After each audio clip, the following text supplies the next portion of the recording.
Hi everyone, I hope you're doing really well and enjoying your time at home. I thought I'd show you today how to weave. It's something that I really like doing because it's one of those crafts that are mindless, but it still creates a really cool product.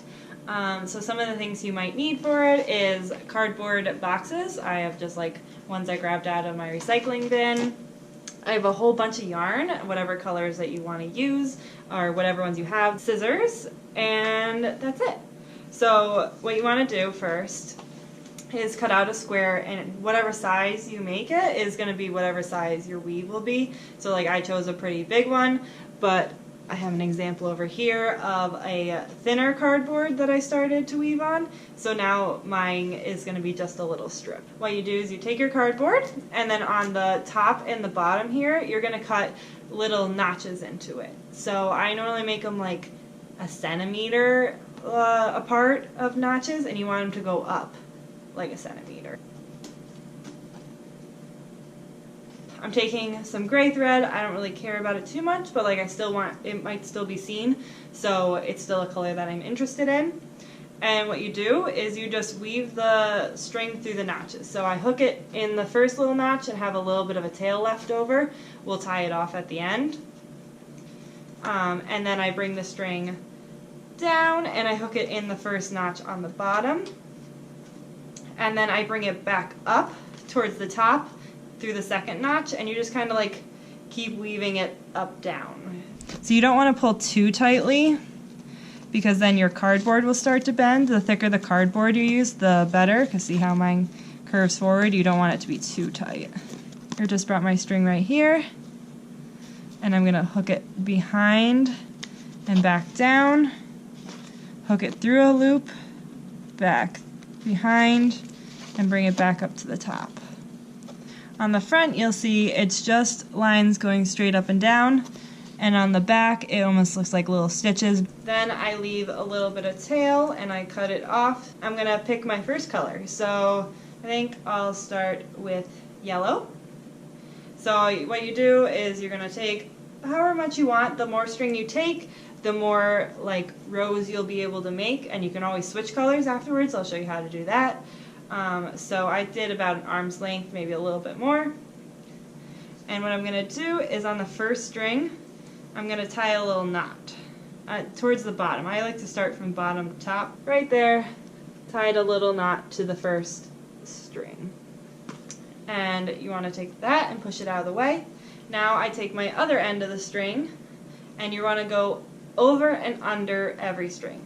So I started with the string that I tied it to, and I'm going to count that as the over string. So I'm going to go under the next string, over, under,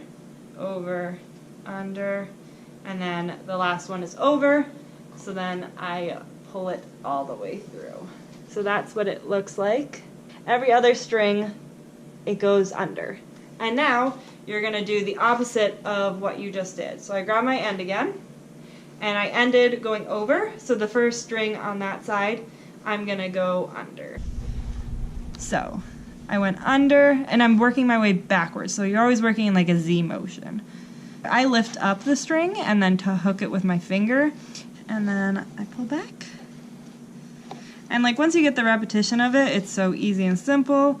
And then I find my end again, and so this time I ended under, so I'm going to go over that string and work my way back.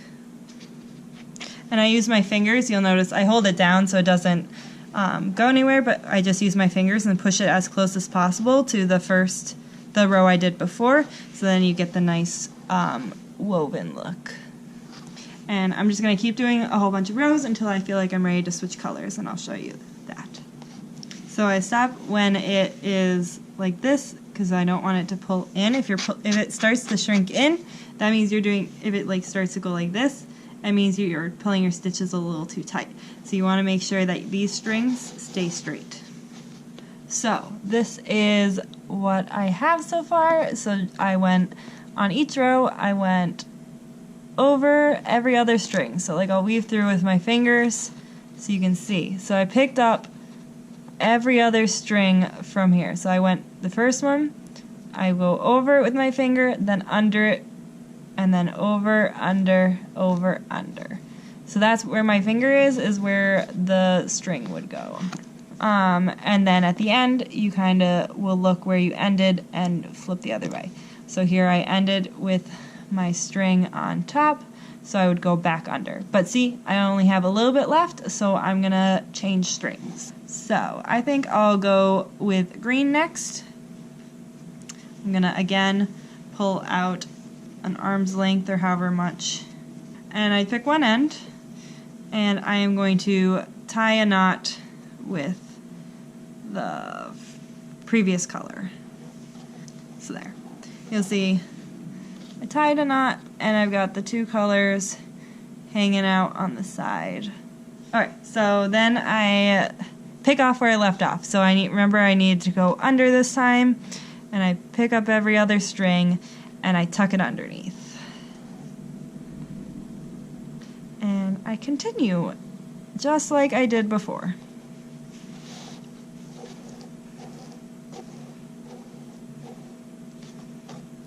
And you just hold the tails off to the side. Alright, so that's how you would start out a weave. You can definitely keep going or make sections bigger, thinner, whatever you want, and use whatever colors you want. You just make sure that your string, you cut it longer if you want a bigger section. Yeah, so I'd love to see how you guys progress and change with this and how you grow. At the end, you would be able to take it all off of the cardboard, clip any of these extra strings or tie some of these off on the back. If you want, as you get more advanced with this, you could do bigger, better ones. I've seen a lot. You can look on the internet with parents' help to find ones that you hang on the wall, which are really cool.